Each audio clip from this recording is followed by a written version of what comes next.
الحمد لله رب العالمين والصلاة والسلام على أشرف الأنبياء والمرسلين نبينا محمد وعلى آله وصحبه أجمعين أما بعد فأعوذ بالله من الشيطان الرجيم لن ينال الله لحومها ولا دماؤها ولكن يناله التقوى منكم. معزز سامعین کرام، اس آیت کریمہ میں اللہ تبارک و تعالی یہ کہتا ہے کہ اے مؤمنوں، جو قربانیاں تم اللہ تبارک و تعالی کی راہ میں پیش کرتے ہو، جو ذبائح تم اس کی راہ میں ذبح کرتے ہو، جو جانور تم اللہ تبارک و تعالی کے نام پر ذبح کرتے ہو، نہ تو اللہ تبارک و تعالی کو اس کا خون پہنچتا ہے اور نہ ہی اس کا گوشت، اور نہ ہی اللہ تبارک و تعالی کو اس کی ضرورت ہے۔ اللہ تبارک و تعالی اس سے بے نیاز ہے اور اس کا محتاج نہیں۔ وَلَكِنْ يَنَالُهُ التَّقْوَى مِنْكُمْ، اگر اللہ تبارک و تعالی تک کچھ پہنچتا ہے تو وہ ہے تمہارا تقوی۔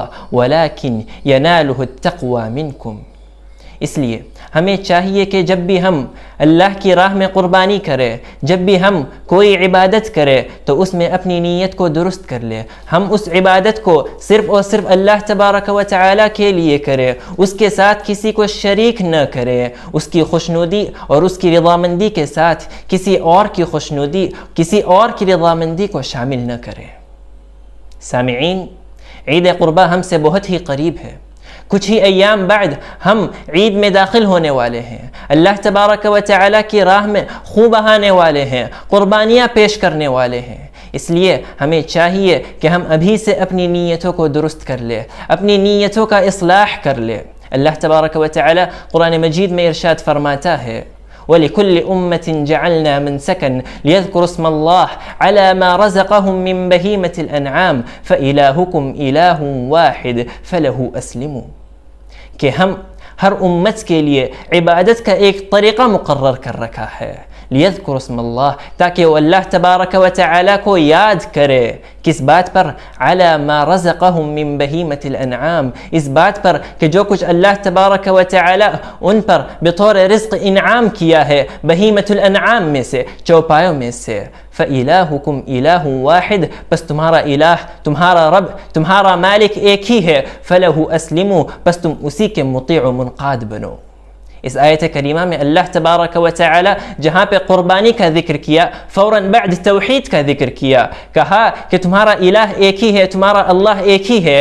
اس سے یہ معلوم ہوتا ہے کہ جب بھی ہم کوئی عبادت کریں، جب بھی ہم اللہ تبارک و تعالی کی راہ میں قربانی پیش کریں تو صرف اور صرف اللہ تبارک و تعالی کے لیے ہی کریں، اس کے ساتھ کسی کو شریک نہ کریں۔ اسی کو کہتے ہیں توحید، کہ ہم صرف اور صرف اللہ تبارک و تعالی کی عبادت کریں اور سارے کے سارے عبادات صرف اور صرف اللہ تبارک و تعالی کے لیے ہی کریں۔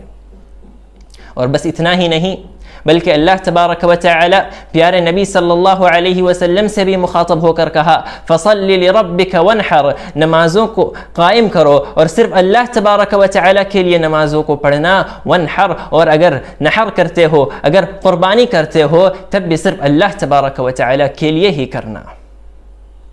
بلکہ اللہ تبارک و تعالی نے پیارے نبی صلی اللہ علیہ وسلم کو یہ حکم دیا کہ جاؤ اور لوگوں کے درمیان اس بات کا اعلان کرو کہ میری نماز، میری قربانیاں، میرا مرنا، میرا جینا سب کے سب صرف اللہ تبارک و تعالی کے لیے ہے۔ قل ان صلاتي ونسكي ومحياي ومماتي لله رب العالمين لا شريك له، میں اس کے ساتھ کسی کو شریک نہیں ٹھہراتا، اس کا کوئی شریک نہیں۔ وبذلك امرت، اور مجھے اسی بات کا حکم دیا گیا ہے، یہ اللہ تبارک و تعالی کی جانب سے آرڈر ہے۔ وانا اول المسلمین، اور میں اس امت کا سب سے پہلا مسلمان ہوں۔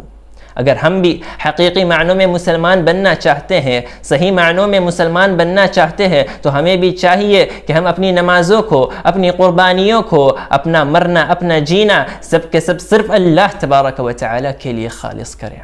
معزز سامعین کرام، انما الاعمال بالنیات، اگر نیت درست ہوگی تو عمل درست ہوگا، عمل صالح ہوگا، عمل مقبول ہوگا۔ اگر نیت درست نہیں ہوگی تو عمل ضائع و برباد ہو جائے گا، اللہ تبارک و تعالی کو اس عمل کا کوئی ضرورت نہیں۔ اور ہرگز یہ مت سمجھنا کہ نیت کی درستگی یہ کوئی آسان کام ہے۔ بلکہ یہ بہت ہی مشکل کام ہے، اس کے لیے کافی محنت لگتی ہے اور کافی وقت کا درکار ہوتا ہے۔ سفیان ثوری رحمہ اللہ ارشاد فرماتے ہیں ما عالجت شیئا اشد علی من النیہ، میں نے کسی بھی چیز کا معالجہ نہیں کیا یا کسی بھی چیز کا معالجہ مجھ پر اتنا مشکل اور اتنا شاق نہیں گزرا جتنا نیت کا معالجہ، نیت کا علاج کرنا مجھ پر شاق اور مشکل گزرا۔ اس لیے ہمیں چاہیے کہ ہم ابھی سے اپنی نیتوں کو درست کر لیں۔ اللہ تبارک و تعالی سے دعا ہے کہ اے الہ تو ہمیں اپنی نیتوں کو درست کرنے کی توفیق عطا فرما اور ہماری قربانیوں کو قبول فرما، آمین۔ وآخر دعوانا ان الحمد للہ رب العالمین، والسلام علیکم ورحمۃ اللہ وبرکاتہ۔